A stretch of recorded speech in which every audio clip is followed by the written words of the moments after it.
Kalechi KC Okoro wasn't born rich, but his ambition roared louder than Lagos traffic. From a shared one-room apartment in Ayagunle, he built a tech firm now headquartered in buzzing startup scene. While others flaunted Bentleys, KC still rode his trusted Camry, visited his mum in and fixed donated laptops for schools in Kelesoft Festek Bariga.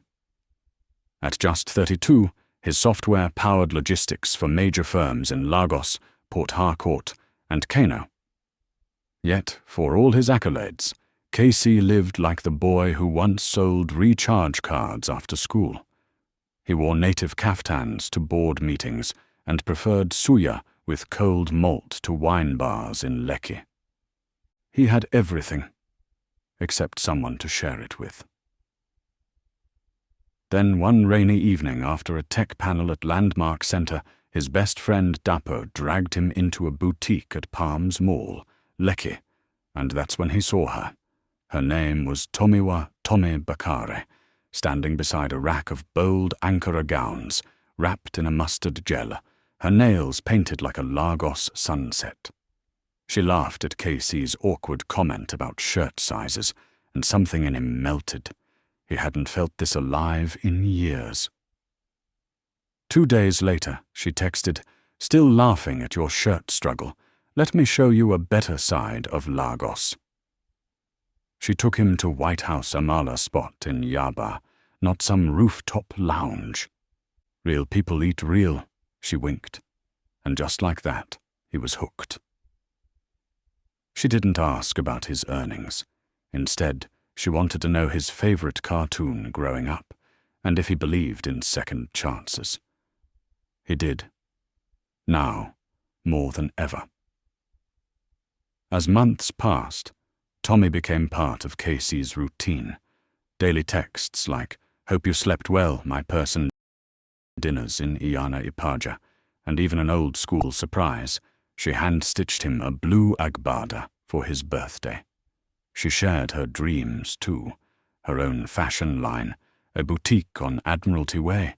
Lekki KC supported her, built a website, got her a camera, linked her with stylists. When KC introduced her to Mama Okoro in Festac, she was skeptical. "Yoruba girl with too much swag," she murmured. But Tommy tried, helped in the kitchen, called her Ma, gifted KC's niece a bracelet. Still, cracks formed. Tommy mocked KC's Igbo accent once. Another time she scoffed, "Don't worry, I'll fix your style after marriage." At a family lunch, she muttered, "I'm not acting Nollywood. Kneel for who?" KC laughed it off. Love is patient, he reminded himself. KC proposed in grand style eco, hotel rooftop saxophonist playing Ayasa, velvet box, sunset backdrop. Tommy screamed, cried, posted, "My person, God did, hush, Lekki love." Engagement followed. Her family in Akoka celebrated with Owambe flair. KC's Ayagunle family hosted a quieter Ijao ceremony. Tommy grimaced at the Ofe and Sala, whispered, "Why is everything so oily?" When she insisted the wedding be at Civic Center, 6 KC agreed. 7-tier cake? Check. Instagram famous saxophonist? Done. Imported Aso Ebi? Paid. But when she told the caterer, "No native soups," "Don't confuse people," his cousin raised a brow. KC defended her. "She's stressed. Let's focus on the day."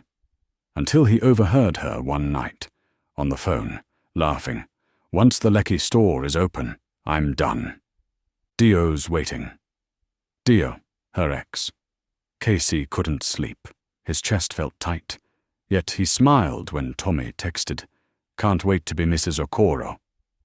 That night, Dapo returned to Tommy's hotel suite with a small camera, pretending to film behind the scenes for a wedding vlog. "Let's play," he suggested. "Act like it's 1 year later." Tommy raised a glass. "Cheers to my freedom from village soup and fake traditions." Laughter.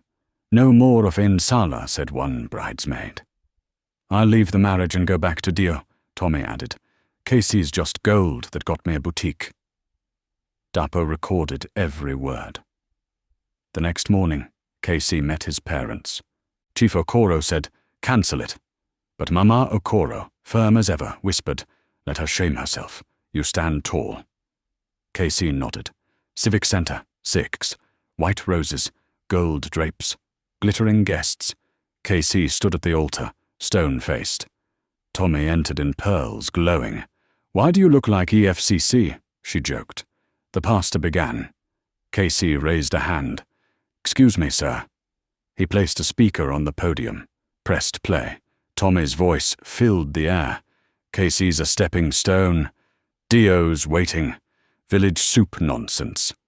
Gasps, murmurs, phones dropped. Bridesmaids froze.